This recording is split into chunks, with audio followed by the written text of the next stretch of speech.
నమస్తే, welcome to T-SAT Manomitra కార్యక్రమం అండి. సో ఈ రోజు మనం తీసుకున్న టాపిక్ వెరీ ఇంపార్టెంట్, అంటే చాలా యూస్ఫుల్ టాపిక్ అనమాట. ఎస్, మనోమిత్ర కార్యక్రమంలో పిల్లలు మానసిక అభివృద్ధిలో తల్లిదండ్రుల అలాగే ఉపాధ్యాయుల పాత్ర కోసం మనం మాట్లాడుకోబోతున్నాం. సో నేటి సమాజంలో పిల్లలు పరీక్షల ఒత్తిడి దగ్గర నుంచి సోషల్ మీడియా వ్యసనం, సో దాని నుంచి ఇలా మాదక ద్రవ్యాల వరకు డ్రగ్స్ తీసుకోవడం, ఇలాంటి చాలా రకాలుగా అతి చిన్న ఏజ్లోనే చాలా రకాలుగా వాళ్ళు రకరకాల అనుభవాలు ఎదుర్కొంటున్నారు, రకరకాలుగా బిహేవ్ చేస్తున్నారు. సో అసలు ఎందుకు జరుగుతుంది అలాగా? వాటి నుంచి పిల్లల్ని మనం కాపాడాలంటే ఎలాగ మనం ప్రొటెక్ట్ చేయాలి, అంటే తల్లిదండ్రులు ఉపాధ్యాయులు ఎలాంటి రోల్ ప్లే చేయాలనేది మనం తెలుసుకుందాం అనమాట. సో ఈ విషయం కోసం మనతో మాట్లాడడానికి స్టూడియోలో ఉన్నారు counselling psychologist doctor C Virendra గారు. నమస్తే డాక్టర్ గారు. నమస్తే. సో డాక్టర్ గారు, welcome to the studio. And అయితే ఈ ఈ ఫాస్ట్ సమాజంలో పిల్లలు మన జారిపోతున్నారని చాలా క్లియర్గా అర్థమవుతుంది. సో వీళ్ళని మనం ఎలా కాపాడుకోవాలి? పెద్ద ఛాలెంజింగ్ క్వశ్చన్ అండి. మేజర్గా పిల్లల బెటర్మెంట్, పిల్లల ప్రోగ్రెస్ బాగుండాలి అని అంటే ఎన్వైరన్మెంట్ ఎట్లా ఉందనేది మనం చెక్ చేయాలి. Okay, there are two types of environment for the child. One is internal, second is external. External environment లో ఏముంటాయి? తల్లిదండ్రులు ఉంటారు, కుటుంబం ఉంటుంది, అలాగే ఎలక్ట్రానిక్ గాడ్జెట్స్ ఉంటాయి, తర్వాత స్కూలు, ఫ్రెండ్స్, ఇవన్నీ ఎక్స్టర్నల్గా పిల్లవాళ్ళని ప్రభావితం చేస్తూ ఉంటాయి. అయితే పిల్లలు ఏ కంటెంట్ని సోషల్ మీడియాలో చూస్తున్నారు, ఎవరితో స్నేహం చేస్తున్నారు, ఎలాంటి భాష వాళ్ళు మాట్లాడుతున్నారు, ఏ విషయాల పట్ల వాళ్ళు ఆసక్తి చూపిస్తున్నారు అనేది చాలా క్లోజ్గా మానిటర్ చేయగలిగే అవకాశం ఎవరికి ఉంటుంది? ఇటు తల్లిదండ్రులకు ఉంటుంది, ఉంటే సిబ్లింగ్స్కి ఉంటుంది, లేదు టీచర్స్కి ఉంటుంది, అండ్ ఫ్రెండ్స్ ఉంటుంది. ఓకే, వీటి పట్ల ఎప్పుడైతే తల్లిదండ్రులు కానీ అటు అధ్యాపకులు కానీ ఉపాధ్యాయులు కానీ ఇన్స్టిట్యూషన్ కనుక కొంచెం క్లోజ్గా మానిటర్ చేస్తే తప్పకుండా పిల్లలు ఎలాంటి భవిష్యత్తు వారు కోరుకుంటున్నారో, కుటుంబం ఎలాంటి భవిష్యత్తు కోరుకుంటుందో, వాళ్ళకు ఎలాంటి భవిష్యత్తుని ఉంటే ఈ సమాజం కానీ కుటుంబం కానీ బాగుంటుందో దాన్ని డెఫినెట్గా మనం మానిటర్ చేయడానికి ఎక్కువ అవకాశం ఉంటుంది. ఎప్పుడైతే ఈ మానిటరింగ్ సిస్టమ్ అది పేరెంట్ కానీ ఇటు స్కూల్లో కానీ సరిగ్గా ఉండదో అప్పుడు పిల్లలు వాళ్ళు ఎక్స్పోజ్ అయిన ఎన్వైరన్మెంట్కి దాంట్లో ఏదైతే వాళ్ళకి ప్లెజర్ వస్తుందో ఆ ఎన్వైరన్మెంట్నే తీసుకొని వాళ్ళు అలానే ప్రయాణం చేయడానికి ఎక్కువ అవకాశం ఉంటుంది. ఎస్, అయితే అంటే ఈ ఓవర్ ప్రొటెక్టివ్గా ఉంటారు కొంతమంది చాలా చిల్లు ఉంటారు పేరెంట్స్. అంటే మన వాడుక భాషలో మాట్లాడాలంటే చాలా మంది ఓవర్ ప్రొటెక్ట్ ఉంటాయి. ఇది వేసుకోవద్దు, అక్కడికి వెళ్ళొద్దు, ఇది తినద్దు, ఇది చేయొద్దు అని మాట్లాడతారు కదా.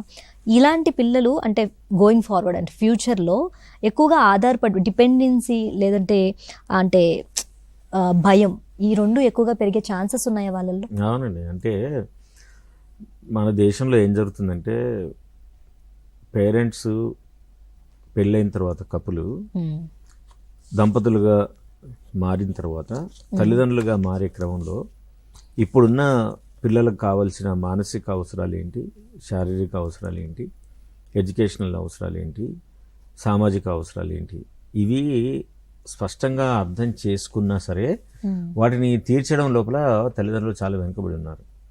కాబట్టి వాళ్లకు తెలిసిన సిద్ధాంతం, వాళ్ళు నమ్మిన ఫిలాసఫీ, వాళ్ళ తల్లిదండ్రులు వాళ్ళ మీద పెట్టిన పేరెంటింగ్ మోడల్ నచ్చినవి తీసుకొని నచ్చని వదిలేసి వాళ్ళకి ఇష్టమైన పద్ధతి లోపల పేరెంట్స్ పిల్లల మీద రుద్దపడుతున్నారు.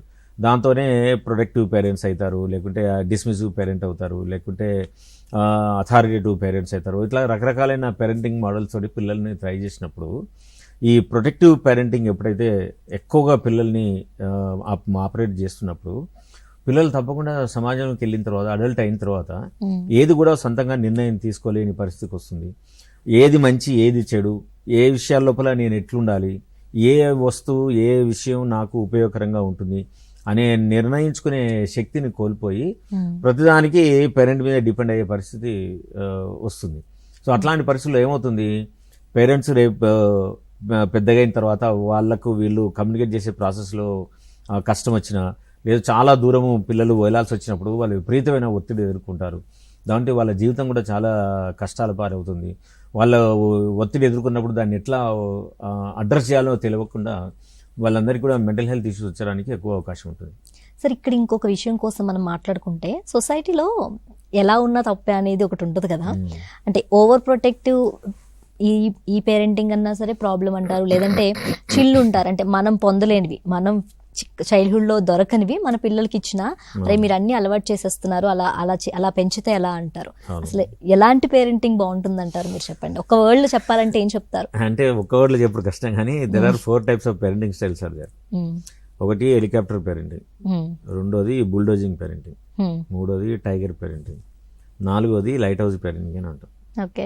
టైగర్ పేరెంటింగ్ అని అంటే అందులో తండ్రులు ఉంటారు, చాలా సీరియస్ స్ట్రిక్ట్ గా ఉంటారు. వాళ్ళ ఇంట్లో ఉన్నప్పుడు ఆఫీస్ కోసం బయటికి వెళ్ళకుండా ఇంట్లో ఉన్నప్పుడు అన్ని కూడా చాలా లెక్క ప్రకారం ఉండాలి, ఎవరు అల్లరి చేయకూడదు, పిల్లలు చక్కగా చదువుకోవాలి, టీవీలు వీళ్ళు ఇష్టం అన్నప్పుడే పెట్టాలి తప్ప మిగతా విషయంలో పెట్టకూడదు, ఇంట్లో ఉన్న వాళ్ళందరూ కూడా తన మాట వినాలని ఒక పద్ధతితో నడుస్తారు. ఇది టైగర్ పేరెంటింగ్. ఈ టైగర్ పేరెంటింగ్ లో ఉన్న ప్రమాదం ఏంటంటే చూడ్డానికి అంతా బాగున్నట్టు అనిపిస్తుంది, కంట్రోల్ ఉన్నట్టు అనిపిస్తుంది, కానీ ఎప్పుడైతే ఫాదర్ కనుక బయటికి వెళ్తే ఒక్కోసారి మదర్ కూడా ఆ రోల్లో ఉంటుంది. ఎప్పుడైతే వీళ్ళు ఆ పరిస్థితిలో ఉండరో పిల్లలందరూ కూడా వాళ్ళ ఇష్టం ఉన్నట్టు చేస్తారు. సో పేరెంట్స్ ముందు ఏదైతే నటిస్తారో అది పేరెంట్స్ లేనప్పుడు వాళ్ళు ఎప్పుడు దాన్ని యాక్సెప్ట్ చేసి ముందుకు వెళ్ళలేని పరిస్థితి వస్తుంది. ఇంకా దాంట్లో హెలికాప్టర్ పేరెంటింగ్ ఉంటుంది. హెలికాప్టర్ పేరెంటింగ్లో ఏంటంటే ఈ ఓవర్ ప్రొటెక్షన్ అని అంటాం కదా, అది సిమిలర్గా ఉంటుంది. పిల్లలు ఎవరితో స్నేహం చేయాలి, వాళ్ళు బయట ఎవరితో మాట్లాడాలి, ఏ సినిమాలు చూడాలి, ఎప్పుడు ఎవరి దగ్గరికి వెళ్ళాలి, ఎన్నింటికి స్కూల్కి వెళ్ళాలి, ఎన్నింటికి ఇంటికి రావాలి, ఎంతసేపు తినాలి, ఎంత టైము వాడుకోవాలి, ఎంత భోజనం చేయాలి, ఎన్నింటికి పడుకోవాలి, ఎన్నింటికి మొహం కడుకోవాలి, ఇదంతా కూడా ప్రతిదీ మానిటర్ చేస్తారు. ప్రతి విషయంలో కూడా వీళ్ళ పిల్లలకు సొంతం అనేది లేకుండా మొత్తం వాళ్ళ జీవితాన్ని కూడా వీళ్ళే జీవిస్తుంటారు. ఇట్లాంటి వచ్చినప్పుడు ఏంటంటే వాళ్ళకు పూర్తిగా స్పైన్ పోతుంది, వాళ్ళు ఏది కూడా జీవితంలో తీసుకొని ముందుకెళ్ళలేని పరిస్థితి దాపురిస్తుంది వాళ్ళు పెద్ద అయిన తర్వాత. ఇంకోటి బుల్డోజింగ్ పేరెంటింగ్ అంటే పిల్లల అవసరాలు అన్ని వీళ్ళే తీరుస్తారు. రేపు ఎగ్జామ్ ఉందని వాళ్ళు క్వశ్చన్ పేపర్లు కొనుక్కొస్తారు, ఆ క్వశ్చన్స్ ఏం రావచ్చో అని చెప్పి ముందే గెస్ట్ పేపర్ కూడా తయారు చేసుకొస్తారు. వాళ్ళని కూర్చొని బట్టి ఏ ప్రశ్న ఎంతసేపు చదవాలో కూడా నేర్పిస్తారు. లైట్ హౌస్ పేరెంటింగ్ ఒకటి చాలా హెల్ప్ఫుల్ పేరెంటింగ్. 100% ఇదే చేయకపోవచ్చు కానీ బట్ లైట్ హౌస్ పేరెంటింగ్ ఏంటంటే పిల్లలకు స్వేచ్ఛనిచ్చి పిల్లలు తప్పులు చేస్తున్నప్పుడు దాని తప్పును ఎట్లా సరిదిద్దుకోవాలి కానీ అని చెప్పే పద్ధతి లోపల ఒక పేరెంటింగ్ స్టైల్ ఉంది. ఈ పేరెంటింగ్ ప్రపంచవ్యాప్తంగా చేసిన తర్వాత పిల్లల్లో చాలా ప్రోగ్రెసివ్ థాట్స్ వచ్చాయి, చాలా ఇండివిజువల్గా లీడర్షిప్ స్థాయికి ఎదిగే అవకాశాలు వాళ్ళు కలిగించుకునే స్థితి వస్తుంది. వాళ్ళ విషయాన్ని సైంటిఫిక్గా ఆలోచించి ఏది ఉపయోగం ఏది నిరుపయోగం, ఎలా చేస్తే బాగుంటుంది, ఎలా చేస్తే నేను ప్రోగ్రెస్ కాగలుగుతాను అనే సొంతంగా ఆలోచించే లక్షణాలు ఈ లైట్ హౌస్ పేరెంటింగ్ వల్ల వచ్చినాయి అనేది రీసెర్చ్ చెప్తుంది. కాబట్టి lighthouse parenting is the most helpful parenting. 100% lighthouse అందరూ ఉండకపోవచ్చు, but 70% to 60% lighthouse parent చేసి మిగతా 5% 10% ఉంటే that will be definitely helpful for the child to grow better and bigger. Yes. అయితే ఈ పిల్లల విషయంలో మనం ఫ్రెండ్లీ టీచింగ్, ఫ్రెండ్లీ పేరెంటింగ్ ఎంతవరకు యూజ్ అవుతుంది సార్? ఇప్పుడు మనం చెప్పిన లైట్ హౌస్ పేరెంటింగ్లో అదే ఉంటుంది. ఫ్రెండ్లీ సపోర్ట్ అని అంటే it doesn't mean that you should become friend. చాలా మంది ఇళ్లలో అంటారు పేరెంట్స్, నేనైతే మా పిల్లలకు మొత్తం ఫ్రెండ్ లానే ఉంటానండి. ఆల్రెడీ వాళ్ళకి ఫ్రెండ్స్ ఉన్నారు, మళ్ళీ నువ్వెందుకు ఫ్రెండ్ నువ్వు ఫ్రెండ్గా కావడానికి అవసరం లేదు నువ్వు, కానీ యూ కెన్ బీ ఫ్రెండ్లీ. స్నేహపూరిత వాతావరణం లోపల పిల్లలు చేసే తప్పులను వాళ్ళను అప్రిషియేట్ చేస్తూ వాళ్ళు ఎక్కడ సరిదిద్దుకుంటే వాళ్ళు రాబోయే కాలంలో బెటర్ అయిన పర్సన్గా మారే అవకాశం ఉంటుంది అనేది ఫ్రెండ్లీ సజెషన్లో ఉండడం, అది చాలా ఉపయోగకరమైంది. పనిష్మెంట్ లేకుండా, అబ్యూజివ్ వర్డ్ లేకుండా, అబ్యూజివ్ ప్రవర్తన లేకుండా ఉండగలిగే వాతావరణం ఎప్పుడైతే క్రియేట్ చేస్తామో పిల్లలు స్వేచ్ఛగా స్వతంత్రంగా ఆలోచించి ఎదగడానికి ఎక్కువ అవకాశం ఉంటుంది. కాబట్టి పేరెంట్స్ ఎప్పుడు వాళ్ళకు ఫ్రెండ్ కావాల్సిన అవసరం లేదు. ఫ్రెండ్లీ ఎన్వైరన్మెంట్ క్రియేట్ చేస్తే that will be a great help for the children to grow better. Great. అయితే సార్ అకాడమిక్ స్ట్రెస్ లేదంటే దీనికి లేకపోతే ఎమోషనల్ వెల్బీయింగ్ వీటి మధ్య పేరెంట్స్ అసలు ఎలా బ్యాలెన్స్ చేయాలి వీటిని? ముందు పేరెంట్స్ తెలియాల్సి ఏంటంటే ఎమోషనల్ వెల్బీయింగ్ అంటే ఏందో తెలియాలి. ఎమోషనల్ వెల్బీయింగ్ అంటే ఏంటి అంటే పొద్దున్న నుంచి సాయంత్రం వరకు పిల్లలు కానీ లేదు వాళ్ళైనా సరే పనిచేసి వచ్చిన తర్వాత, పిల్లలు స్కూల్కి వెళ్ళి ఇంటికి వచ్చిన తర్వాత, పేరెంట్స్ ఆఫీస్కి వెళ్ళి ఇంటికి వచ్చిన తర్వాత వాళ్ళల్లో ఉత్సాహం పాలు ఎంత ఉంటుంది, పూర్తి స్థాయిలో ఎగ్జాస్ట్ అయిపోయి చిరాకుతోటి, కోపంతో, ఆవేశంతో ఇష్టమైనట్టు కోపం ప్రదర్శించడం, ఇష్టమైనట్టు భాష మాట్లాడడం ఎప్పుడైతే చేస్తున్నారంటే వాళ్ళు ఎమోషనల్గా బెటర్ లేరని అర్థం.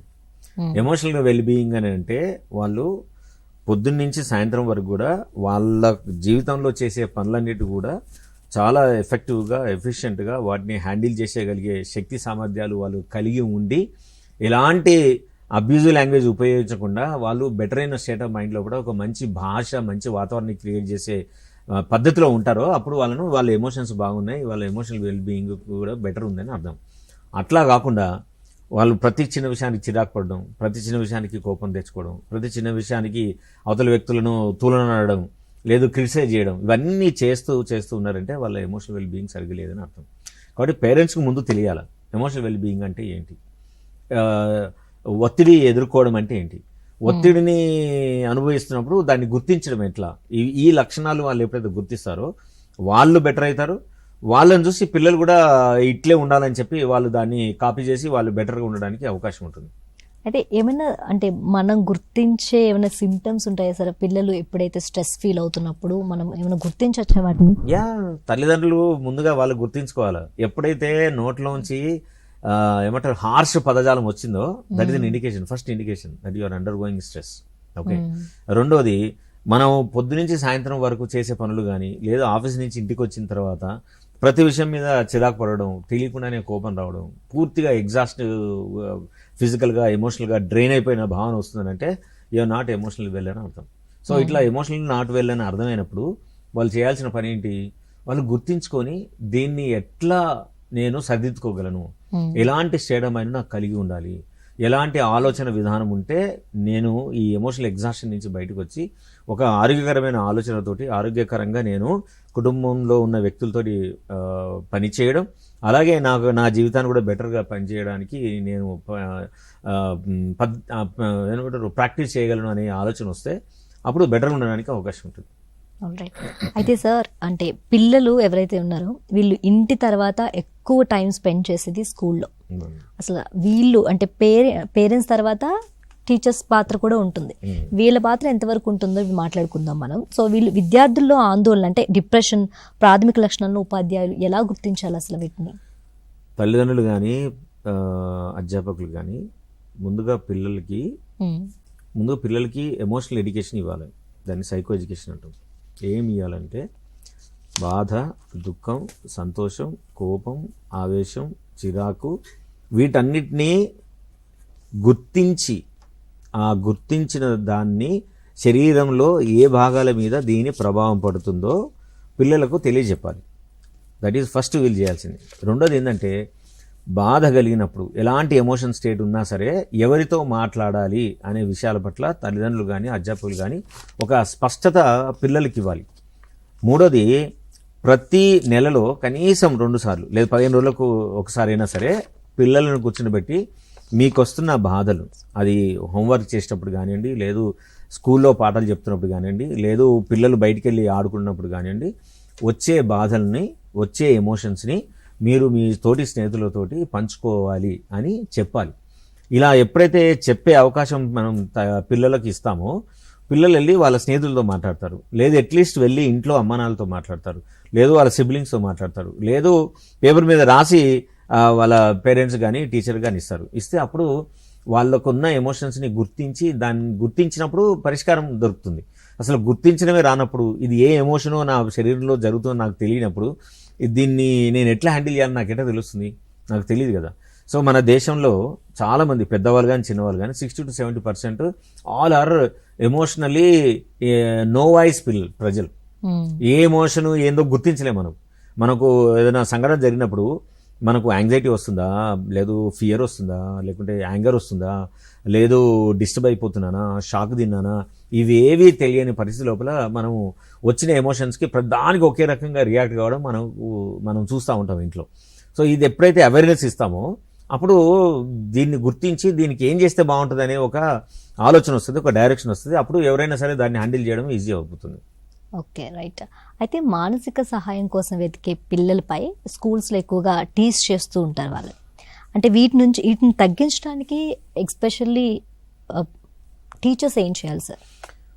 టీచర్స్ ఒక్కరు కాదండి. యాక్చువల్గా మనం ప్రభుత్వానికి విన్నవించాల్సింది ఏంటంటే ఇప్పుడున్న కాంప్లెక్స్ వరల్డ్ లోపల పిల్లలు ఇంటి నుంచి, స్కూల్ నుంచి, సమాజం నుంచి సోషల్ మీడియా నుంచి విపరీతమైన ఒత్తిడి ఎదుర్కొన్నప్పుడు ఒక్కొక్క స్టూడెంట్ భిన్నంగా దానికి స్పందిస్తాడు.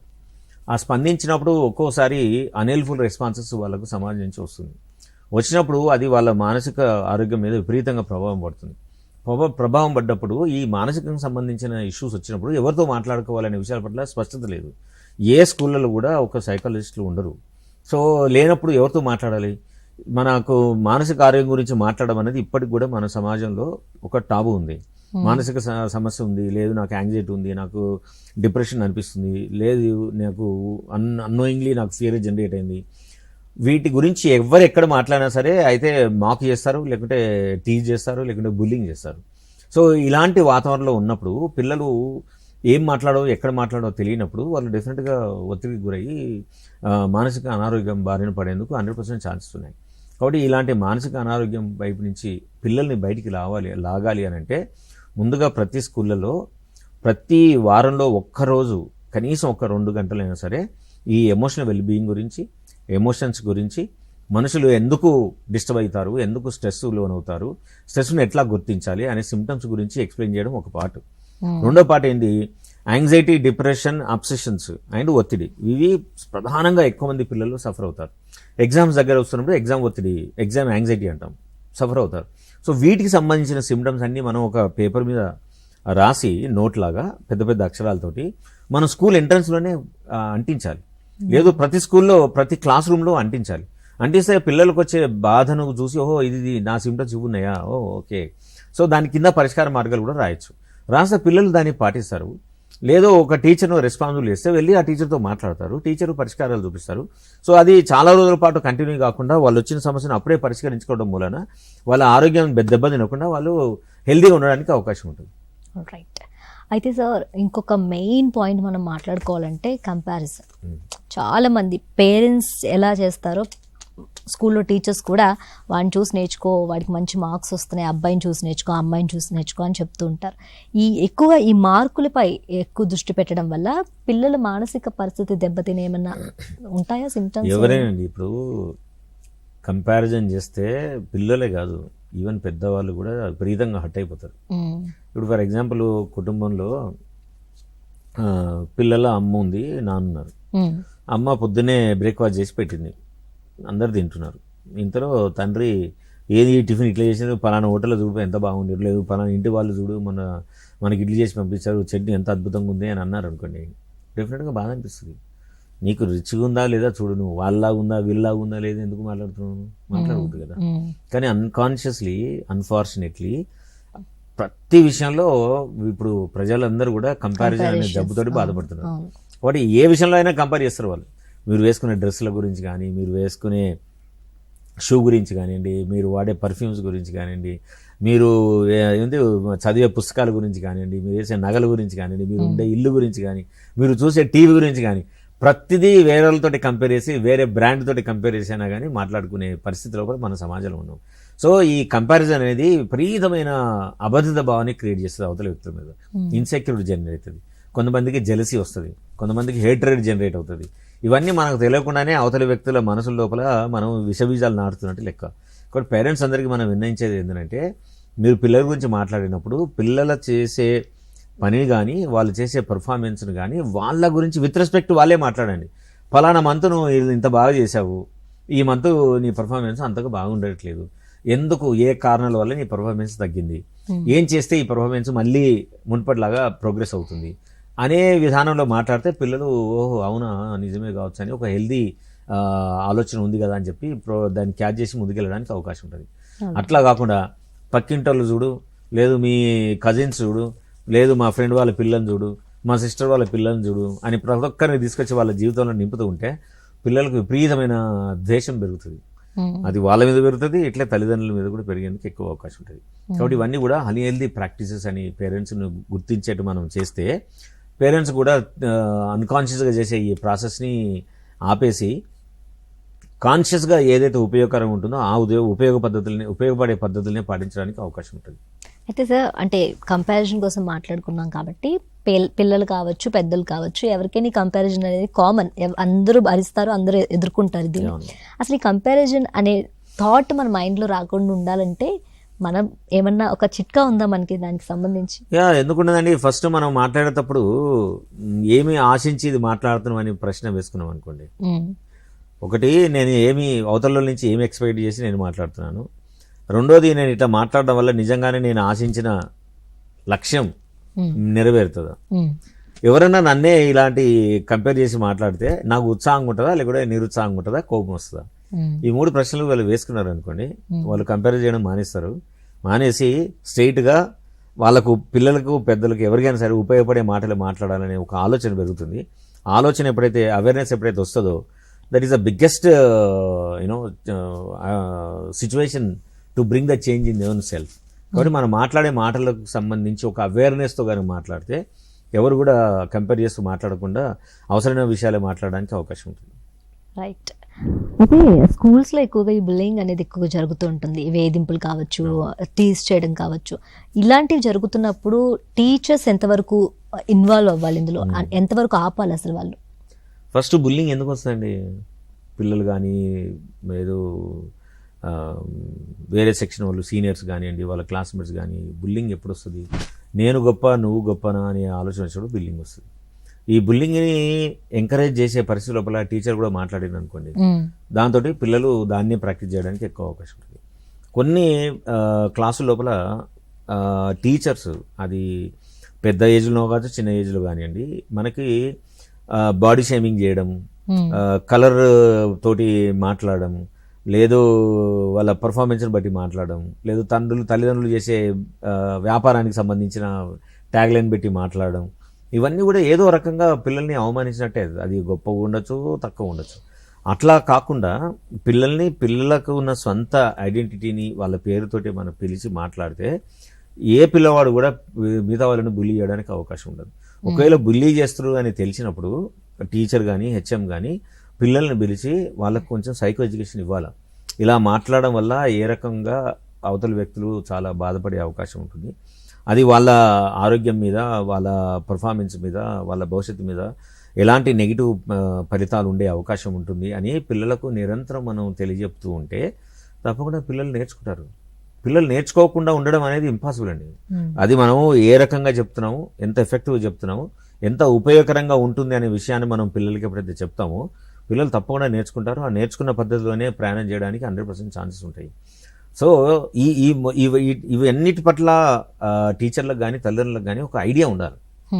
మనము ఇవన్నీ చెప్పకపోతే పిల్లలు ఏ రకంగా చెడిపోయే అవకాశం ఉంది, వాళ్ళు ఎవరినైనా సరే ఎట్లా బాధ పెట్టే ఛాన్సెస్ ఉన్నాయి అని ఒక కొంచెం ఫ్యూచరిస్టిక్ థాట్ కనుక టీచర్లకు కానీ, పేరెంట్స్ కనుక ఉంటే పిల్లలకు తప్పకుండా అది నేర్పించి దాన్ని బెటర్మెంట్ ఉండే డైరెక్షన్లో ఉండడానికి ప్రయత్నం చేస్తారని నా ఉద్దేశం. రైట్. అయితే సార్, ఈ స్కూల్స్లో ఉండే ఒత్తిడి, స్ట్రెస్ కావచ్చు, చదువుల మీద శ్రద్ధ పెట్టండి, లేదంటే ఎక్కువ మార్క్స్ రావాలి, లేకపోతే వాళ్ళకన్నా నువ్వు బాగా చదువు, ఇలాంటివన్నీ కూడా పిల్లల్లో హింసాత్మకంగా అలా ప్రవర్తించడానికి దారి తీస్తాయా ఏమన్నా? అంటే ఇట్లా చెప్పంగానే హింసాత్మక వైపు వెళ్ళదండి.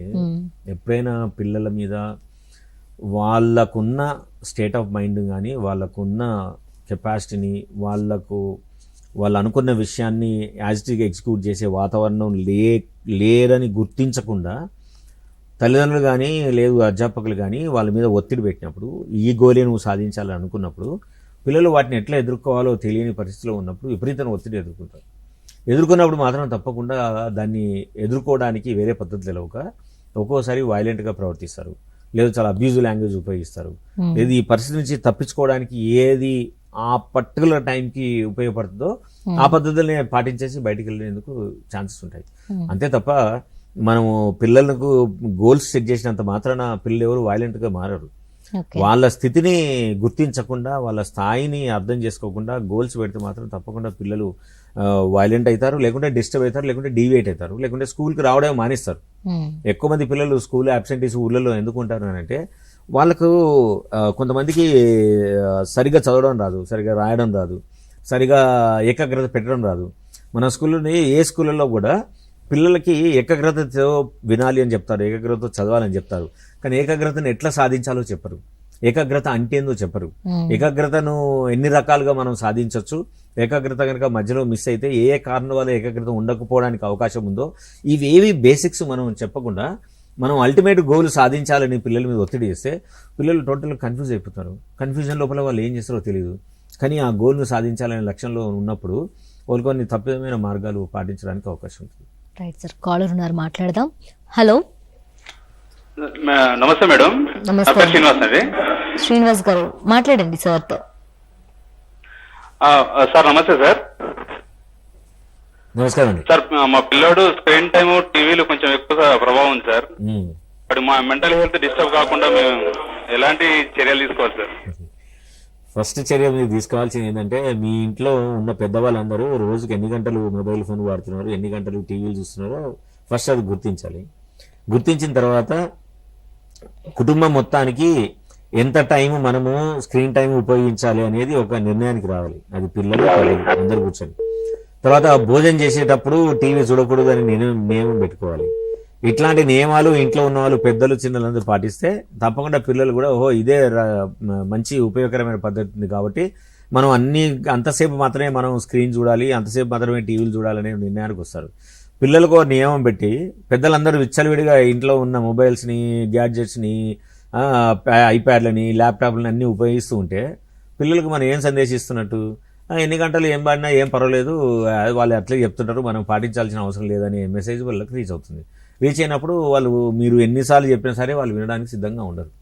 కాబట్టి ఇంటికి సంబంధించి మనం ఎన్ని గంటల సేపు స్క్రీన్ ఉపయోగించాలి అనే ఒక కంక్లూజన్కి వస్తే తప్పకుండా అదే పాటిస్తే కనుక విత్ ఇన్ పీరియడ్ ఆఫ్ 1 monthలో పిల్లలందరూ ఆర్గనైజ్ అవుతారు.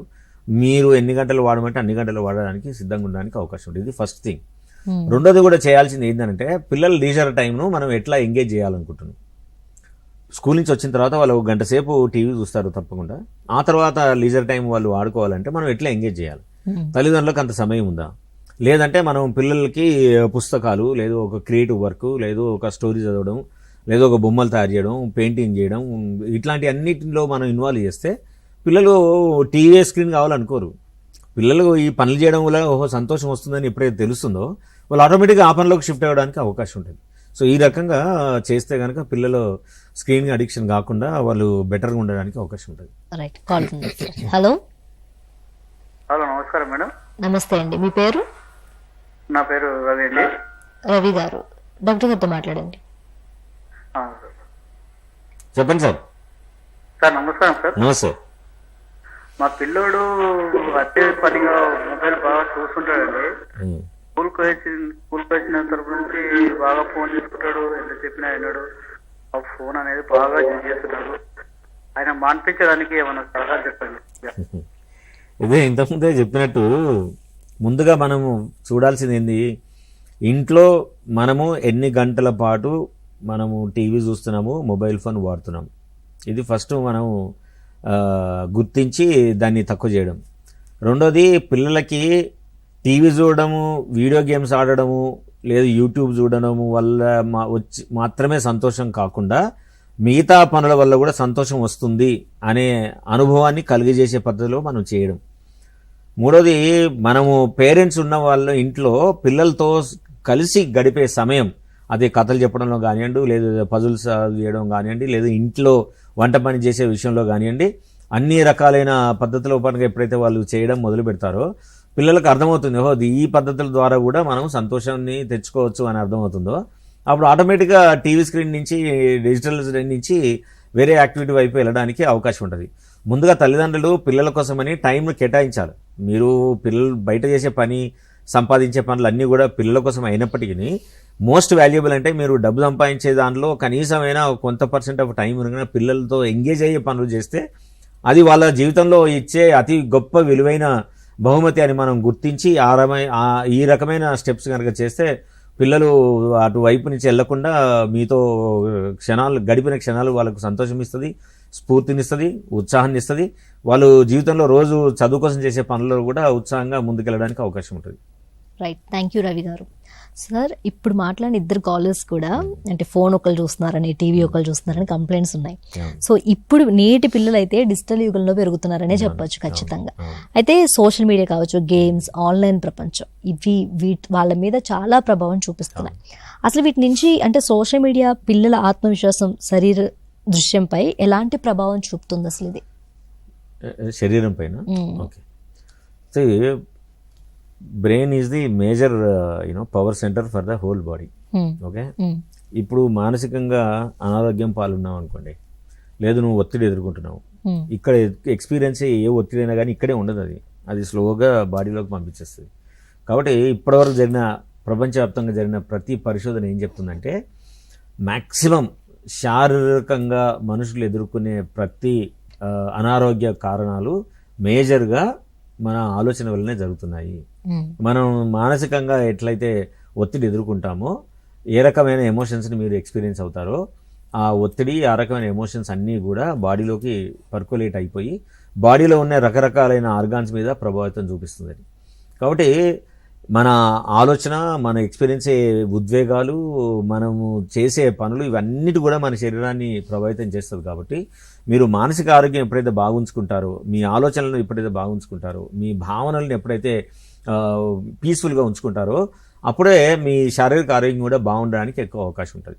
కాబట్టి ఈ 70% ఆఫ్ ది శారీరక రుగ్మతలు, శారీరక అనారోగ్యము మానసికం వల్లనే వస్తుంది. కాబట్టి మన మనసుని, మన ఆలోచనలు, మన ఫీలింగ్స్ని ఎప్పుడైతే స్పష్టంగా చాలా క్లియర్గా మనం ఉంచుకుంటామో, అప్పుడు న్యాచురల్గా మీ శారీరక ఆరోగ్యం కూడా బాగుండి ఆనందంగా ఉండడానికి అవకాశం ఉంటుంది. రైట్. సో ఈ సైబర్ బులింగ్ నుంచి పిల్లల్ని కాపాడుకోవటానికి పేరెంట్స్ కావచ్చు లేదా టీచర్స్ కావచ్చు, ఎలాంటి ప్రికాషన్స్ తీసుకోవాలి, అసలు ఎలాంటి చర్యలు తీసుకోవాలి వాళ్ళు? ఇప్పుడు సైబర్ బుల్లింగ్ ఎప్పుడు జరుగుతుందండి? ఎప్పుడైతే మీరు ఎక్కువ గంటల పాటు సోషల్ మీడియాలో ఉన్నప్పుడు జరుగుతుంది. అయితే ఇన్స్టాగ్రామ్ కానీ, ఫేస్బుక్ కానివ్వండి, ట్విట్టర్ కానివ్వండి, లేదా స్నాప్చాట్ కానివ్వండి, ఈ సోషల్ మీడియాలో ఎప్పుడైతే మీరు ఎక్కువ కాలాన్ని గడుపుతున్నప్పుడు, నువ్వు ముక్కు ముఖం తెలియని వాళ్ళందరినీ నీ దాంట్లో ఫ్రెండ్ లిస్ట్లో చేర్చుకున్నప్పుడు, అవతల వ్యక్తులతో మాట్లాడుతున్నప్పుడు అవతల వ్యక్తులతో కనెక్షన్ ఏర్పడుతుంది. అవతలి వ్యక్తి సోషల్ మీడియాలో ఉన్నవారు ఎలాంటి వాళ్ళో తెలియదు, వాళ్ళు ఎంత వయసో వాళ్ళకి తెలియదు, మనకు తెలియదు. వాళ్ళు చూపించే డిస్ప్లే ఫిగర్ వాళ్ళ మొహం ఎదురు పెట్టుకుంటే అది వాళ్ళదో కాదో మనకు తెలియదు. తెలియనప్పుడు మనం వాళ్ళతో ఉద్యోగపరంగా కనెక్ట్ అయినప్పుడు వాళ్ళు తప్పకుండా అవతలి వేళ బెనిఫిట్ కోసమని, అవతలి వేళ ఏమంటారు, వాళ్ళకున్న ఉద్వేగపరంగా, వాళ్ళకున్న డిస్టర్బెన్స్ పరంగా అదంతా మన మీద ప్రొజెక్ట్ చేయడానికి ఎక్కువ అవకాశం ఉంటుంది. సో అప్పుడు వాళ్ళు సైబర్ బుల్లింగ్ చేయడానికి ఎక్కువ అవకాశం ఉంటుంది. కాబట్టి అలాంటి పరిస్థితులు పోకుండా ఉండాలంటే ఏం చేయాలి? ముందు మనకు స్కూళ్ళల్లో అధ్యాపకులు అందరూ కలిసి ఏం చెప్పాలనంటే, ప్రతి నెలలో ఒక్కసారన్నా కానీ ఈ డిజిటల్ అవేర్నెస్ కలిగించాలి. డిజిటల్ మనము ఎన్ని గంటల పాటు ప్రతిరోజు వాడాలి, ఇలా వాడడం వల్ల మన మానసిక ఆరోగ్యం పైన, శారీరక ఆరోగ్యం పైన, ఇంటలెక్చువల్ కెపాసిటీ పైన ఏ రకమైన ప్రభావం పడుతుంది, అది మన విలువైన సమయాన్ని, మన ఆరోగ్యాన్ని ఎట్లా అది తీసేసుకుంటుంది అనే విషయాల గురించి ఎప్పుడైతే చర్చకు పెడదామో, పిల్లలు వాళ్ళంతా వాళ్ళే మాట్లాడుకొని వాళ్ళకు ఒక కంక్లూజన్ వస్తారు. వచ్చిన తర్వాత దానికి ఒక మానిటరింగ్ వింగ్ పెట్టాలి. పెడితే ఈరోజు డిస్కస్ చేసి కొన్ని పాయింట్స్ అవుట్కమ్ వచ్చిన తర్వాత నెక్స్ట్ మంత్లోగా ఎంతమంది దాన్ని ఎగ్జిక్యూట్ చేస్తున్నారు, ఎంతమంది ఎగ్జిక్యూట్ చేయడం వల్ల వచ్చే బెనిఫిట్స్ ఏమున్నాయి, చేయడంలో వచ్చే ఇబ్బందులు ఏమున్నాయి, అవి చేస్తున్న క్రమం లోపల ఎదుర్కొన్న ఛాలెంజెస్ ఏంటో, ఇవన్నిటిని మళ్ళీ ఒకసారి మనం చర్చకు పెట్టాలి. పెడితే పిల్లల నుంచే పిల్లలు నేర్చుకొని వాళ్ళకు వచ్చే బెనిఫిట్స్ని కనుక వాళ్ళు యాక్సెప్ట్ చేసి కనుక ముందుకెళ్ళేటట్టు వాతావరణాన్ని క్రియేట్ చేస్తే పిల్లలు తప్పకుండా బెటర్ కావడానికి అవకాశం ఉంటుంది. దాంతోపాటు ఈ సైబర్ బుల్లింగ్ నుంచి బయటకు రావడానికి ఇంకొక ఏంటంటే, ప్రతి స్కూల్లో ఒకవేళ హెచ్ఎంలు కనుక వింటే, టీచర్లు ఎవరున్నా కానీ, ఇది చాలా proven model across the world ఏంటంటే, ఒక క్రైసిస్ వింగ్ పెట్టాలి. ఒక క్రైసిస్ వింగ్. ఆ క్రైసిస్ వింగ్ ఏంటంటే, శారీరక అనారోగ్యం వచ్చినా, మానసిక అనారోగ్యం వచ్చినా, లేదు ఇంటలెక్చువల్ పరంగా డిస్టర్బెన్స్ ఫేస్ చేస్తున్నా, మార్కులు తక్కువ వచ్చి బాధపడుతున్నా సరే, వీళ్ళు వెళ్ళి ఆ క్రైసిస్ వింగ్లో తోటి మాట్లాడాలి. అందులో ఎవరో ఉండాలా? ఒక టీచర్ ఉండాలా, ఒక పేరెంట్ ఉండాలా, ఒక సీనియర్ పిల్లలు ఉండాలి, ఆ క్లాస్మేట్లు, ఆ క్లాస్కి సంబంధించిన వాళ్ళు ఉండాలి. వీలైతే ఆ ఊర్లో ఉంటే ఒక డాక్టర్ కానీ, ఎవరైనా ప్రొఫెసర్ కానీ ఎవరైనా ఉంటే అందులో భాగం చేయాలి. చేసిన పిల్లలు వెళ్ళి వాళ్ళ ఇబ్బందులను మాట్లాడతారు. మాట్లాడితే అందులో ఉన్న ఏ ఒక్కరైనా ఈ సమస్యను సాల్వ్ చేయగలిగే పరిస్థితి ఉంటే సాల్వ్ చేయడం, లేదంటే ఆ టీం అంతా ఏం చేయాలి, మాలాంటి ప్రొఫెషనల్స్తో కనెక్ట్ కావాలి. ఈ పిల్లవాడికి ఇలాంటి సమస్య వచ్చింది, దీన్ని ఎట్లా ఎదుర్కోవచ్చు అంటే, అప్పుడు ఆ ప్రొఫెషనల్ వాళ్ళకు సొల్యూషన్ ఇస్తే పిల్లలు ఈజీగా బయటకు రావడానికి అవకాశం ఉంటుంది. మనం ఏవి చేయకుండా ఓన్లీ ఆశిస్తే మనం పిల్లలు ఆ రకంగా మనకు ఆశకు అనుగుణంగా ఉండడానికి అవకాశం ఉండదు. ఎందుకంటే వాళ్ళకు దీన్ని ఎట్టెదుర్కోవాలో పాతే తెలియదు, వాళ్ళకి మార్గమే తెలియదు, అసలు దీన్ని సైబర్ బుల్లింగ్ అంటేనే విషయం కూడా తెలియదు వాళ్ళకి. కాబట్టి అలాంటి ప్రమాదాల బారి వాకుండా ఉండాలంటే ఇలాంటి ప్రికాషన్స్ ఇవ్వడం, రెగ్యులర్గా కంటిన్యూస్గా మనం అవేర్నెస్ ప్రోగ్రామ్స్ చేస్తూ ఉంటే పిల్లలు తప్పకుండా వాటిని నేర్చుకొని అలాంటి ఇబ్బందుల పాలు కాకుండా బాగుండడానికి అవకాశం ఉంటుంది. రైట్ సార్, కాల్ ఉన్నారు, మాట్లాడదాం. హలో మేడం, నమస్తే మేడం. నేను రమేష్ మాట్లాడుతున్నాను మేడం, హైదరాబాద్ నుంచి. ఎస్ రమేష్ గారు, సార్తో మాట్లాడండి. చెప్పండి రమేష్ గారు. నమస్తే సార్. నమస్తే సార్, ఇప్పుడు మానసిక అభివృద్ధి గురించి చెప్తున్నారు కదా. మానసిక అభివృద్ధి అంటే కేవలం ఐక్యూనా సార్, లేదా భావోద్వేగ వికాసం కూడా సార్? ఈ రెండింటిలో దేనికి ఎక్కువ ప్రాధాన్యత ఇవ్వాలి సార్? మానసిక ఆరోగ్యం అంటే ఐక్యూ కాదు. మానసిక ఆరోగ్యం అని అంటే మన ఆలోచనలు, మన భావనలు, మనం ప్రవర్తించే తీరు, ఈ మూడు మనిషిని నియంత్రిస్తుంది. దీన్ని ఏమంటాం అంటే హ్యూమన్ ట్రయాడ్ అంటాం. అంటే థాట్, ఫీలింగ్, బిహేవియర్. మన ఆలోచనలు ఎప్పుడైతే ఆరోగ్యకరంగా ఉంటాయో మనకు ఆరోగ్యకరమైన ఫీలింగ్స్ వస్తాయి. ఆరోగ్యకరమైన ఫీలింగ్స్ ఎప్పుడైతే వస్తాయో మనం ఆరోగ్యంగానే ప్రవర్తించడానికి అవకాశం ఉంటుంది. సో ఇది ఒకదానికొకటి కాంప్లిమెంట్ చేసుకుంటూ ఉంటాయి. కాబట్టి మన మంచి ఆలోచన రావాలి అంటే ఎట్లా వస్తాయి? మనకు మంచి ఇన్ఫర్మేషన్ మన దగ్గర ఉండాలి.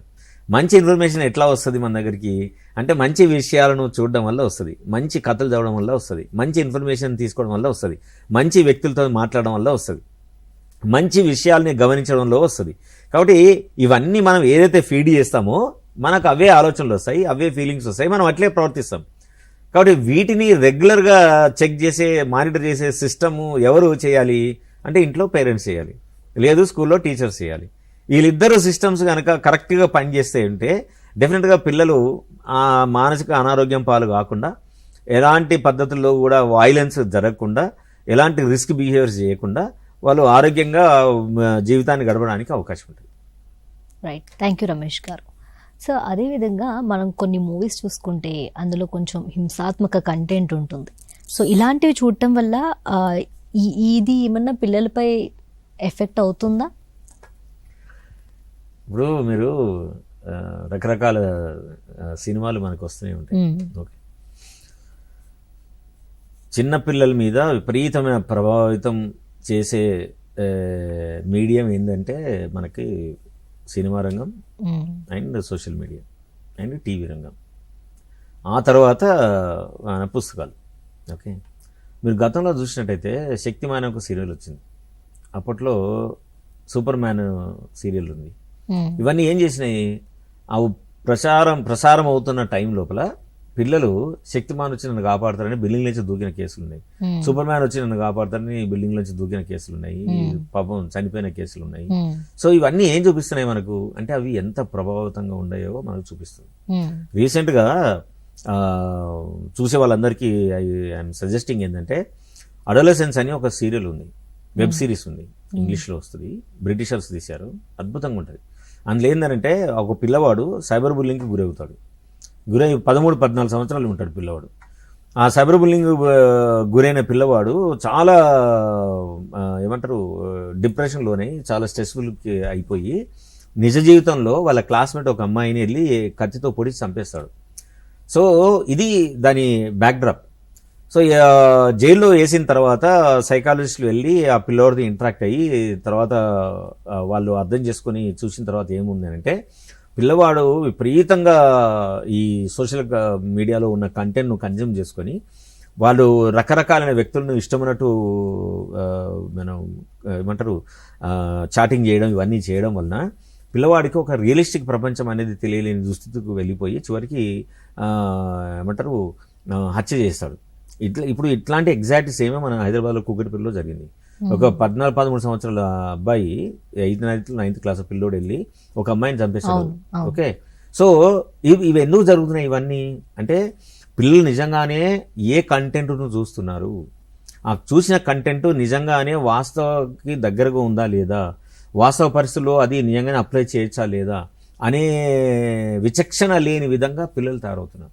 అంటే ఇప్పుడు మనం దీన్ని బట్టి మనం ఏమర్థం చేసుకోవచ్చు, సోషల్ మీడియా కానివ్వండి, సినిమాలు కానివ్వండి, లేదు టీవీలలో వచ్చే కంటెంట్ కానివ్వండి, పిల్లల్ని పెద్దల్ని విపరీతంగా ప్రభావితం చేసే లక్షణాలు చాలా ఉన్నాయి. కాబట్టి వాటి నుంచి ప్రభావితం కాకుండా చూడాలి అని అంటే ఒక అథెంటిక్ ప్లాట్ఫామ్ నుంచి పిల్లలకు మనం పదే ఈ విషయాల గురించి మనం చెప్పడం చేయాలి. అథెంటిక్ ప్లాట్ఫామ్ ఎక్కడ క్రియేట్ చేయాలి అంటే స్కూల్లోనే క్రియేట్ చేయాలి. ఎవరు అథెంటిక్ పర్సన్స్ అంటే అయితే ఇటు పేరెంట్స్ అటు టీచర్స్. Teachers. సో అట్లాంటి ఒక టీంను మనం ఏర్పాటు చేసుకుంటే పిల్లల్ని మనం తప్పకుండా వీళ్ళ ప్రభావం నుంచి మనం బయటికి తీసుకురావచ్చు. మీరు ఒక సినిమా సక్సెస్ఫుల్ అయిందనుకోండి, ఆ సినిమా హీరో ఎలాంటి క్రాఫ్ట్ చేయించుకుంటే కొన్ని కోట్ల లక్షల మంది అదే క్రాఫ్ట్ చేసుకుంటారు. ఆ సినిమాలో ఎలాంటి డ్రెస్ వేసుకుంటే కొన్ని కోట్ల మంది డ్రెస్సులు అదే వేసుకుంటారు. అది హీరోయిన్ కానివ్వండి, హీరో కానివ్వండి. అంటే దీన్ని బట్టి ఏం చేస్తుంది, మనం ఎంత ప్రభావితం అయిపోతున్నాం. కాబట్టి ప్రభావితము అవుతుందా లేదా అనే చర్చ అనేది అవుట్డేటెడ్. అది డెఫినెట్గా ప్రభావితం అవుతారు, కాకపోవడం సమస్య లేదు. కానీ మనం ఇప్పుడు పిల్లలు చూస్తున్నప్పుడు మనం పిల్లల్ని ఎట్లా రక్షించుకోవాలనేది ఇప్పుడు మనం ప్రధానమైన డిమాండ్ మనం సమాజం ముందు ఉంచాలి. అటు తల్లిదండ్రులు, ఇటు అధ్యాపకులు, అలాగే ప్రభుత్వం, పాలసీ మేకర్స్ అందరూ గుర్తిస్తే దానికి ప్రత్యామ్నాయంగా ఒక ఎఫెక్టివ్ ప్లాట్ఫామ్ను మనం తయారు చేసి పిల్లలకి అందుబాటులో పెడితే కనుక పిల్లలు అలా వాటికి ప్రభావితం కాకుండా వాళ్ళను వాళ్ళు కాపాడుకోవడానికి అవకాశం ఉంటుంది. ఓకే సార్, అదేవిధంగా ఈ పిల్లల ఆన్లైన్ ప్రవర్తనపై అడల్ట్ రోల్ మోడల్స్ ప్రభావం ఏమన్నా ఉంటుందా? వైనాట్. ఇప్పుడు సినిమాలో వచ్చే హీరోలందరూ అడల్ట్సే కదండి, సీరియల్లో వచ్చే వాళ్ళందరూ అడల్ట్సే, మన పొలిటీషియన్స్ అడల్ట్సే, వీళ్ళందరూ రోల్ మోడల్సే కదా. పిల్లలు ప్రవర్తించే తీరు ఎక్కడి నుంచి వస్తున్నాయి? అయితే తల్లిదండ్రుల నుంచి వస్తుంది, వాళ్ళు అడల్ట్సే. తర్వాత పొలిటీషియన్ నుంచి వాళ్ళందరూ అడల్ట్సే. సో సినిమా తీసే వాళ్ళందరూ అడల్ట్సే. సో పిల్లల మీద అడల్ట్స్ ఇన్ఫ్లుయెన్స్ అనేది it's inevitable and very huge and very strong. So వాటిని మనం గుర్తించి అడల్ట్స్ యొక్క ప్రవర్తన, అడల్ట్స్ యొక్క భాష, అడల్ట్స్ యొక్క మెథడ్ ఆఫ్ థింకింగ్ గనక ప్రభావితంగా ఉంటే పిల్లలు తప్పకుండా వాళ్ళతోటి ఇన్స్పైర్ అయిపోయి వాళ్ళు బెటర్గా ఉండడానికి అవకాశం ఉంటుంది. అయితే సార్, అదే డిజిటల్ వ్యసనానికి దారితీసే ప్రమాదాల గురించి ఎస్పెషల్ ఇండియన్ పేరెంట్స్ ఎంతవరకు అవగాహన కలిగి ఉన్నారా అసలు మీ దృష్టిలో? ఇండియన్ పేరెంట్స్కి ఎక్కువ ఆశలు ఉంటాయి, ఎక్కువ భయాలు ఉంటాయి, ఎక్కువ బాధలు ఉంటాయి. కానీ దాన్ని ఓవర్కమ్ చేయడానికి ప్రయత్నం మాత్రం ఏం చేయం. మనం సడన్ గా ఒక రోజు పెళ్లి చేసుకోవాలనిపిస్తుంది, పెళ్లి చేసుకుంటాం. చేసుకున్న తర్వాత అనుకోకుండా పేరెంట్స్ అవుతారు చాలా మంది. అయిన తర్వాత పిల్లలు పుట్టారు కాబట్టి మనం పిల్లలకు బెస్ట్ జీవితం ఇవ్వాలా, బెస్ట్ సపోర్ట్ ఇవ్వాలా, బెస్ట్ స్కూల్ ఇవ్వాలని అనుకుంటారు. కానీ బెస్ట్ ఎన్వైరన్మెంట్ ఇవ్వాలని కోరుకోరు. That is the biggest tragedy in our Indian family system లోపల. కాబట్టి పిల్లలకు మనము ఒక మంచి జీవితాన్ని ఇవ్వాలి అని అనుకున్నప్పుడు తల్లిదండ్రులు చేయాల్సింది ఏంటంటే, అసలు పేరెంటింగ్ అంటే ఏంటి? నిజంగానే పెళ్లి చేసుకున్న కప్పులు వాళ్ళు తల్లిదండ్రులుగా మారాలి, పిల్లల్ని పుట్టియాలంటే ఫస్ట్ వాళ్ళకు ఒక క్వశ్చన్ వేసుకోవాలి. నిజంగానే నేను పిల్లలకు జన్మనిచ్చి పేరెంట్గా కాగలిగే మానసిక స్థితి నాకుందా? నేను పిల్లలు చేసే తాంత్రమును నేను యాక్సెప్ట్ చేయడానికి రెడీగా ఉన్నానా? అటు తల్లి ఇటు తండ్రి ఇద్దరు దానికి సమంగా ఆలోచించి నిర్ణయం తీసుకోవాలి. అన్ఫార్చునేట్లీ ఏంటంటే మన దేశం లోపల పేరెంటింగ్ అనేది పెళ్ళైన తర్వాత పిల్లలకి అంటారు కాబట్టి తల్లే పేరెంటింగ్ చేయాలా, తండ్రికి అవసరం లేదు. తండ్రి హెస్ బికమ్ టోటలీ ప్యాసివ్. ఎంత ఇన్యాక్టివ్ ఉంటారంటే చాలా మంది ఇళ్లలో కనీసం పిల్లలు ఎట్లా పెరుగుతున్నారు, కనీసం ఎత్తుకోవాలనే ధ్యాస కూడా ఉండదు. ఇద్దరు చదువుకుంటారు, అమ్మాయి అబ్బాయి పెళ్లి చేసుకుంటారు, ఇద్దరు ఉద్యోగాలు చేస్తుంటారు. ఆమె ప్రెగ్నెంట్ అవుతుంది, పని చేస్తుంది, డెలివరీ చేస్తుంది, పని చేస్తూనే ఉంటుంది. మన హీరో మాత్రం బయట తిరిగి వస్తూ ఉంటాడు, ఫ్రెండ్స్ పోతుంటాడు, నాకు బ్రేక్ కావాలంటాడు, స్పేస్ అంటాడు, అటు ఇటు బయట తిరుగుతుంటాడు. ఈ పేరెంటింగ్ అంతా ఓన్లీ తల్లి చేయాల్సిన పరిస్థితి వస్తుంది. అట్లాంటి ఒత్తిడికరకమైన ఇప్పుడు ఉద్యోగం చేస్తూ, కుటుంబాన్ని చేస్తూ, ఇంట్లో వంట చేస్తూ, పిల్లల్ని చూసుకునే తల్లి ఎంత ఒత్తిడి ఎదుర్కొంటుందండి. అట్లాంటి ఒత్తిడి ఎదుర్కొన్నప్పుడు పిల్లలకి ఫీడ్ చేసేటప్పుడు లేదు నర్చర్ చేసేటప్పుడు తెలియకుండానే తల్లి యొక్క ఎమోషన్స్ అన్ని పిల్లలకి వెళ్ళిపోతాయి. పిల్లలు కూడా సేమ్ ఎన్వైర్న్మెంట్ను, సేమ్ ఒత్తిడి ఎన్వైర్న్మెంట్ను ఎదుర్కొంటూ ఉంటారు. ఎదుర్కొన్నప్పుడు పిల్లలకు డెఫినెట్గా వాళ్ళు గురైనప్పుడు హెల్దీ ఎన్వైర్న్మెంటే ఉండదు. అది ఈ సంగతి తల్లిదండ్రులకు తెలియదు, అటు పిల్లలకు తెలియదు. తెలియకుండానే మనం ఒక టాక్సిక్ ఎన్వైర్న్మెంట్ మనం పిల్లలకు క్రియేట్ చేస్తున్నాం.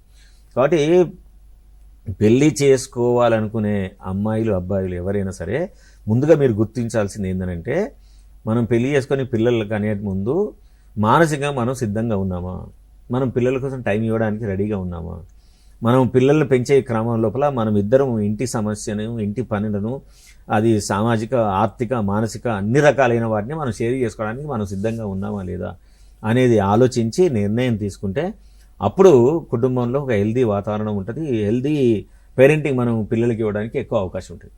ప్లస్ పిల్లలు పుట్టిన తర్వాత మీరు తల్లిదండ్రులుగా మారిన తర్వాత దయచేసి మీరు మాలాంటి ప్రొఫెషన్ దగ్గరికి వెళ్ళి you take the parenting methods. ఎందుకు అంటే మేము మా తల్లిదండ్రులు అంతకుముందు నుంచి అందరికీ పేరెంటింగ్ ఉందంటే నిజంగానే లేదు. మరి ఇప్పుడు ఎందుకు అవసరం అవుతుంది అంటే చాలా మంది పిల్లలు పుట్టిన 2-3 ఏళ్ల నుంచే ఇంటికి దూరంగా పోతున్నారు. అయితే హాస్టల్కి వెళ్తారు, లేకుంటే పొద్దునే 6:30కే స్కూల్కి వెళ్తారు, రాత్రి 7:30-8కి వస్తారు. ఇంట్లో ఏం జరుగుతుందో కూడా తెలియదు. అసలు చాలా మందికి ఇంట్లో ఫంక్షన్ ఎట్లా జరుగుతుందో తెలియదు.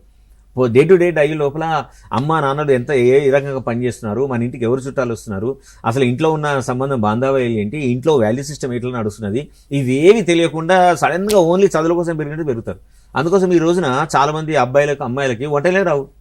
వాళ్ళు పొద్దున 9-10కి లేస్తారు, ఓకే, రాత్రి 10కి 1-2కి పడుకుంటారు. హౌస్ ఫంక్షన్స్ తెలియదు వాళ్ళకు. సో ఇంత అజ్ఞానం లోపల ఇప్పుడున్న జనరేషన్ జీవిస్తుంది కాబట్టి ఇంట్లో చాలా సమస్యలు పెరుగుతున్నాయి. కాబట్టి ఇంట్లో ఒక టాక్సిక్ ఎన్వైరన్మెంట్ అవుతుంది. మా ఇద్దరికి ఎవరైనా కోపం వస్తే ఎవరి రూమ్లో వాళ్ళు ఉండేస్తారు, ఎవరెవరు మాట్లాడుకోరు. మనకు వంట చేసుకోవడం అనేది చాలా పూర్ ఐడియా అయిపోయింది. కాబట్టి they get the things from out side and they eat and they forget. So ఒక జీవించే క్రమంలో ఒక కామనాలిటీ ఎక్కడా అనేది తెలియలేని దుస్థితిలోపన ఇళ్ళని మారిపోయినాయి. కాబట్టి ఇంట్లో వాతావరణం టాక్సిక్ అయిపోతుంది. అది పిల్లల్ని కూడా ఇబ్బంది పెట్టడానికి అవకాశం ఉంటుంది. Right sir. అయితే ఈ కొన్నిసార్లు మనం సాల్వ్ చేయని సమస్యలు కావచ్చు, లేకపోతే నిర్లక్ష్యం కావచ్చు, పిల్లలను హింస, డ్రగ్స్ లేదా నేరాలకు వైపు నెట్టేస్తుంది అనమాట. So this is the most danger of stage of youngers life అండి. సో పిల్లవాడి స్వభావం లేదా నేర ప్రవర్తన వైపు వెళ్తున్నాడని సూచించే ఏమన్నా సిమ్టమ్స్ ఉంటాయా సార్? యా, సి ఫస్ట్ తల్లిదండ్రులు కానీ పిల్లలు కానీ టీచర్లు కానీ తెలియాల్సింది ఏంటంటే, నేను ఇప్పుడు ఒక ఒత్తిడి ఎదుర్కొంటున్నాను. అది ఆర్థికంగా కావచ్చు, సామాజికంగా కావచ్చు, ఇంటెలెక్చువల్గా కావచ్చు, ప్రొఫెషనల్ వర్క్ కావచ్చు, కుటుంబ పరంగా రావచ్చు. కాగానే ఎవరైనా ఏం చేస్తారు, ప్రతి వ్యక్తికి ఒక కోపింగ్ మెకానిజం ఉంటుంది. అంటే ఈ ఒత్తిడిని ఎదుర్కొనే ఒక పద్ధతి కోపింగ్ మెకానిజం. అంటే ఏం ఎదుర్కొంటారు, చాలా మంది ఏం చేస్తారు, ఇప్పుడు మగవాళ్ళు 40s లో ఉన్నారు అనుకోండి, లేదా 35 లో ఉన్నారు, 30s లో ఉన్నారు. చాలా మంది ఏం చేస్తారంటే ఒత్తిడి రాగానే ఫస్ట్ సిగరెట్ తాగుతారు కొందరు, లేకుంటే బూజింగ్ చేస్తారు, లేదు ఇంకా కొంచెం హయ్యర్ లెవెల్ పోతే డ్రగ్ వాడతారు, ఇంకా హయ్యర్ లెవెల్ పోతే మల్టిపుల్ సెక్షువల్ రిలేషన్షిప్కి వెళ్తారు, లేదంటే ఏమంటారు ఊరిన వాళ్ళందరితో కూర్చొని పేకాటలు ఆడతారు, లేదు ఆన్లైన్కి వెళ్ళి బెట్టింగ్ ఆడతారు. ఇవన్నీ ఏంటి, they think that is a one coping mechanism. అది నుంచి బయటకు రావచ్చు అనుకుంటారు. కానీ దీని ఏమంటామంటే కోపింగ్ మెకానిజం అయి ఉండొచ్చు, కానీ it is a mall adaptive behaviour. నీకు నష్టాలు తెచ్చే కోపింగ్ మెకానిజం ఇది. దీనివల్ల ఉపయోగం ఉండదు, నెగిటివ్ కోపింగ్ మెకానిజం. దీంతో పాటు ఇంకో కోపింగ్ మెకానిజం ఉంటుంది, positive coping mechanism, adaptive coping mechanism అని అంటాం. ఈ అడాప్టివ్ కోపింగ్ మెకానిజం ఏముంటుంది, సమస్య ఎక్కడి నుంచి వస్తుందో గుర్తిస్తారు. గుర్తించి ఆ సమస్యను సాల్వ్ చేయడానికి నా దగ్గర స్కిల్ లేదు కాబట్టి నేను స్కిల్ నేర్చుకోవాలని చూస్తారు. This is a wonderful healthy coping mechanism. తర్వాత రెండోది ఏం చేస్తారు, వెళ్ళి స్నేహితులతో మాట్లాడతారు. ఈ సమస్యను గుర్తించిన తర్వాత ఎన్ని రకాలుగా దీన్ని హ్యాండిల్ చేయొచ్చో నేను నేర్చుకుంటాను. లేదు నేను వెళ్ళి అయినా ఒత్తిడి వస్తుంది, నేను వెళ్ళి ఎక్సర్సైజ్ చేస్తాను, రన్నింగ్ చేస్తాను, లేదు వెళ్ళి ఒక గేమ్ ఆడతాను, రైట్, లేదు వెంటనే నేను ఒక స్కిల్ సెట్ ఇంప్రూవ్ చేసుకోవడానికి నేను కోర్సులు చేస్తాను. ఇంట్లో ఏమైనా సమస్యలు వస్తే ఎవరి వల్ల నాకు సమస్య వస్తుందో తెలుసుకుని వాళ్ళతో వెళ్ళి నేను సమస్య గురించి చర్చిస్తాను, వాళ్ళ సలహాలు తీసుకుంటాను. ఇవన్నీ కూడా అడాప్టివ్ కోపింగ్ మెకానిజం అంటాం, healthy coping mechanism, positive coping mechanism అని అంటాం. కాబట్టి ఎవరైనా సరే ఇప్పుడు ఇంత ఫస్ట్ టైం చెప్పిన మెకానిజమ్స్ ఏవుతున్నాయో వెంటనే మనం గుర్తించవచ్చు. వాడు అబ్యూజివ్ లాగా మాట్లాడినా, ఆవేశంగా తిరుగుతున్నా, కోపంగా మనకు జవాబు చెప్పకుండా ఉన్నా, బయటనే ఎక్కువసేపు తిరుగుతున్నా, గంటలు మొబైల్ ఫోన్లో తిరుగుతున్నా, you should understand that these are the symptoms for the child or the elder, or they are going in wrong direction because they are experiencing the stress. These are the best symptoms. Okay. So ఎప్పుడైతే పెద్దవాళ్ళు ఇది గుర్తించాలో ఈ suffering with some సమస్య, ఏదో issue నడుస్తున్నది, let us make him understand that we are here to listen. Exactly. మనం వారిని తిట్టకుండా కొట్టకుండా ఫస్ట్ సమస్యను విందాము, మనం అందరం కలిసి సమస్యను పరిష్కరిస్తాము అనే ఒక పాజిటివ్ అవుట్లుక్ కుటుంబంలో రన్ అవుతుంది అనుకోండి, ఎవరు కూడా మాలాడపి బిహేవియర్స్కి వెళ్ళరు. సమస్య రాగానే ముందు వెళ్ళి పెద్దల దగ్గర కూర్చుంటారు, నాకు ఈ సమస్య వస్తుంది, తెలియదు how to solve it, let us all think and solve it అని చెప్తారు. సో ఇలాంటి వాతావరణాన్ని ప్రతి ఇంట్లో క్రియేట్ చేసినప్పుడు మాలాడపివ్ బిహేవియర్కి ఎందుకు వెళ్తారండి? డెఫినెట్గా they go for the adaptive behaviours, healthy behaviours. Because ఎవరైనా కావాలనుకుంటే ఏమనుకుంటారు, సమస్య వస్తే సాల్వ్ చేయాలనుకుంటారు, కానీ జీవితాన్ని నాశనం చేసుకోవాలని అయితే అనుకోరు. వాళ్ళు జీవితాన్ని నాశనం చేసుకోవాలనే ఆలోచన వైపు బయలుదేరే పరిస్థితి మాలాడపివ్ బిహేవియర్స్ అన్ని క్రియేట్ చేస్తాయి. ఈ నెగిటివ్ కోపింగ్ మెకానిజమ్స్ అన్ని క్రియేట్ చేస్తాయి. కాబట్టి ఇంట్లో స్నేహితులు కానీ కుటుంబ సభ్యులు కానీ ఎవరైనా సరే ఒక పాజిటివ్ ఎన్వైరన్మెంట్ క్రియేట్ చేసి చర్చించడానికి అనువుగా ఉండే వాతావరణం క్రియేట్ చేస్తే సమస్య వచ్చినప్పుడు నాకు యాక్సెసిబుల్ కావచ్చు, నేను వాటి వినడానికి సిద్ధంగా ఉన్నాను, సమస్యను సాల్వ్ చేయడానికి సిద్ధంగా ఉన్నాను అనే ఆలోచన వాళ్ళకి ఎప్పుడైతే మనం అందజేస్తామో అప్పుడు ఎవరైనా సరే సమస్యల నుంచి బయటకు వచ్చి ఆరోగ్యంగా ఆనందంగా ప్రోగ్రెస్గా అయ్యే అవకాశాలు ఉంటాయి. Right sir. అయితే ఇంట్లో నిర్లక్ష్యం లేదా గృహహింస వల్ల పిల్లల్లో నేర ప్రవర్తన పెరిగే అవకాశం ఉంటుందా సార్? అవకాశం ఏదండి, it's a proven fact. Okay. ఇప్పుడు భారతదేశం కానీ ప్రపంచవ్యాప్తంగా ఎవరైతే నేరాలు చేస్తున్నారో, ఎవరైతే బయట వెళ్ళి గుండాయిజం చేస్తున్నారో, ఎవరైతే వైలెన్స్ క్రియేట్ అవుతున్నారో వాళ్ళందరి చేతిలో జైళ్లలో ఉన్న అన్ని స్టడీస్ ఎన్నో జరిగినాయి. చూస్తే ఏంటంటే ప్రతి నేరస్తుడు మెజారిటీ ఆఫ్ టైమ్స్ ప్రతి నేరస్తుని జీవితం నేరమయంగా స్టార్ట్ కావడానికి ప్రధాన కారణం ఏంటంటే తల్లిదండ్రులే. ప్రపంచంలో ఏ మనిషికి ఎవరు చేయలేనంత నష్టం తల్లిదండ్రులే చేస్తారు. సో ప్రతి ఇంట్లోనే నేరస్తులు తయారవుతారు. ప్రతి ఇల్లు గనక తల్లిదండ్రులు ప్రేమతో స్నేహంతో అడాప్టివ్ బిహేవియర్ తోటి గనక ఇంట్లో ఉంటే మనం ఈ జైళ్లను పోలీస్ సిస్టమ్ మొత్తం తీసేయచ్చు. ఈ పోలీసులు, జైళ్లు, నిఘాలు, న్యాయ వ్యవస్థలు ఇవన్నీ రావడానికి ప్రధాన కారణం ఏంటంటే తల్లిదండ్రులు సరిగ్గా లేకపోవడం. తల్లిదండ్రులు పిల్లలతో ప్రేమగా స్నేహంగా చాలా ప్రొడక్టివ్గా ప్రోగ్రెసివ్గా ఉండలేని పరిస్థితులు వాళ్ళు క్రియేట్ చేయడం వల్లనే పిల్లలందరూ కూడా నేరస్తులుగా ఇంట్లోనే తయారవుతారు. ఫస్ట్ బీజం ఇంట్లోనే పడుతుంది. సో డిస్ఫంక్షనల్ హోమ్స్ అంటే భార్యాభర్తలు ఒకరు క్రిటిసైజ్ చేసుకోవడం, ఒకరినొకరు తిట్టుకోవడం, ఒకరినొకరు ద్వేషించుకోవడం, కుట్రలు వేయడం, ఒకరి మీద ఒకరు నిఘా పెట్టుకోవడం, వాళ్ళు చేసే ప్రతి పనిని అనుమానించడం, ఇట్లాంటి అనుమానాలు అవమానాలతో చేసే ప్రతి ఇంట్లో నేరస్తులే తయారవుతారు. ప్రతి ఇల్లే జైలును క్రియేట్ చేయడానికి మొట్టమొదటి స్టెప్ వాళ్ళే చేస్తారు. కాబట్టి తల్లిదండ్రులను ఎప్పుడైతే మనం హెల్తీగా ఆరోగ్యంగా బెటర్గా తయారు చేసే పరిస్థితులు మనం క్రియేట్ చేస్తామో తప్పకుండా మంచి పిల్లలు తయారవుతారు, సమాజం బెటర్ ఉంటుంది. మనం ఏమి జైళ్ళు పోలీసులు వీటిని పెంచాల్సిన అవసరం లేదు. మీరు చూడండి, టైం పెరుగుతున్న బట్టి పోలీసులు రిక్రూట్మెంట్ ఎక్కువ అవుతుంది. గవర్నమెంట్ చూడండి ఫస్ట్ పోలీసులు రిక్రూట్ చేస్తుంది. ఎంత అవమానం అసలు. నిజానికి ఏం రిక్రూట్ చేయాలి, మంచి టీచర్లను రిక్రూట్ చేయాలి, మంచి స్కూల్స్ని రిక్రూట్ చేయాలి, బెటర్ ఎన్వైరన్మెంట్ క్రియేట్ చేసే వాతావరణం క్రియేట్ చేయాలి. ఇన్ఫ్రాస్ట్రక్చర్ ఏముండాలి, వ్యక్తిగా ఆనందంగా సంతోషంగా ఉండే ఇన్ఫ్రాస్ట్రక్చర్ మనం జనరేట్ చేయాలి. బట్ అన్ఫార్చునేట్లీ మనం చాలా భిన్నంగా దానికి తయారు చేస్తాం. మనం ఎందుకు అంటే మన సిస్టంలో భారతదేశంలో ఎక్కడ కూడా మంచి తల్లిదండ్రులుగా తయారు కావడానికి ఏం చేయాలనో ప్రభుత్వాలు అసలు పట్టించుకో ఏం చేయవు. మనం స్కూల్లో పిల్లలు చేయడానికి పేరెంట్ టీచర్ మీటింగ్ ఎందుకు పెడతారు? మార్కులు చెక్ చేయడానికి చేస్తారు. మార్కులు చేయడానికి పేరెంట్ టీచర్ మీటింగ్ ఎందుకంటే ప్రోగ్రెస్ రిపోర్ట్ ఉంది చేసి అయిపోయా. మరి పేరెంట్ టీచర్ మీటింగ్ ఎందుకు పెట్టాలంటే పిల్లల్ని ఏ రకంగా గ్రూమ్ చేయాలి, ఇంట్లో భార్యాభర్తలు ఎలాంటి వాతావరణాన్ని క్రియేట్ చేయాలి, ఏ పద్ధతుల ద్వారా మీరు పద్ధతులను పాటిస్తే మీరు సంతోషకరమైన ఒక ఆరోగ్యకరమైన ఆనందకరమైన వాతావరణాన్ని క్రియేట్ చేయొచ్చు. అప్పుడు పిల్లలు విశ్వాసంతో ఆనందంతో వాళ్ళు ఎదుగుతారు. అప్పుడు మనం ఒక ఆనందమైన వాతావరణం ఉంటే పిల్లలు అలా నచ్చింది ఇష్టమైంది సంతోషంగా ప్రొటెక్టివ్గా చేయగలుగుతారు అనేది మనం పిల్లలకు చెప్పాలి అనే విషయాన్ని తల్లిదండ్రులకు చెప్పాలి. మార్కులు చేయడానికి నువ్వు రోజు 2 గంటలు చదివి 3-4 ట్యూషన్లు పెట్టి 10 హోంవర్క్లు చేయించు ఇది చెప్పడానికి పేరెంట్ టీచర్ని పెడతారు. Very sad state.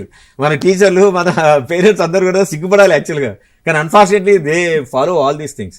సో ఎప్పుడైతే పేరెంట్ టీచింగ్ మీటింగ్ అనేది మార్కుల గురించి కాదు, పిల్లల్ని మానసిక వికాసం చేయడానికి ఏం చేస్తే బాగుంటుందో అలాంటి స్ట్రాటజీస్ అలాంటి పద్ధతులు ప్రపంచవ్యాప్తంగా జరుగుతున్న పరిశోధనలన్నీ తీసుకొచ్చి వాళ్ళకు ఒక కార్యాచరణ రూపొందించి చేస్తే తప్పకుండా అప్పుడు పిల్లలు నేరస్తులు మారకుండా వైలెంట్ బిహేవియర్ వెళ్లకుండా చాలా ఉపయోగకరమైన వ్యక్తులుగా మారడానికి ఎక్కువ అవకాశం ఉంటుంది. ఇది ప్రపంచవ్యాప్తంగా ఇదేమి నేను కొత్త విషయం కాదు, చాలా మంది చదువుకున్న వాళ్ళు అందరికీ తెలుసు. కానీ అన్ఫార్చునేట్ ఏంటంటే మనం ఎక్కడో వేసుకోలో కూడా మనం దాన్ని దట్ వన్ కనెక్టివ్ పాయింట్ అంటే ముగ్గురికి ఫైనల్ క్వశ్చన్ అనుకోండి, ఒక కనెక్టివ్ పాయింట్ ఉంటుంది కదా, పేరెంట్స్ పిల్లలు టీచర్స్ వీళ్ళు కనెక్ట్ ఒక పాయింట్ ఉంటుంది. ఆ పాయింట్ ఏంటంటే మీరు ఏం చెప్తారు సార్? ఏం లేదు, పేరెంట్ టీచర్ అందరు కలిసేది స్కూల్లో కాబట్టి స్కూల్లో గనక సంస్కరించి పేరెంట్ టీచర్ మీటింగ్ లో మార్కుల గురించి మాట్లాడడం మానేసి పిల్లల్ని ఎలా ప్రేమించాలి, పిల్లలతో ఎలాంటి సంబంధం బాంధవ్యాలు పెంచుకోవాలి, ఇంట్లో తల్లిదండ్రులకు ఉన్న సమయం లోపల పిల్లలతో ఏ రకమైన ఆటలు ఆడుకుంటే పిల్లల మానసిక అభివృద్ధి చెందుతుంది అనే విషయం లోపల తల్లిదండ్రులు టీచర్లు పిల్లల గురించి చర్చిస్తే ఈ సమస్యలకు చాలా వరకు పరిష్కారం దొరుకుతుంది. ఎవరు నేరస్తులు గారు సమాజం సంతోషంగా ఉండడానికి 100% ఛాన్సెస్ ఉంటాయి.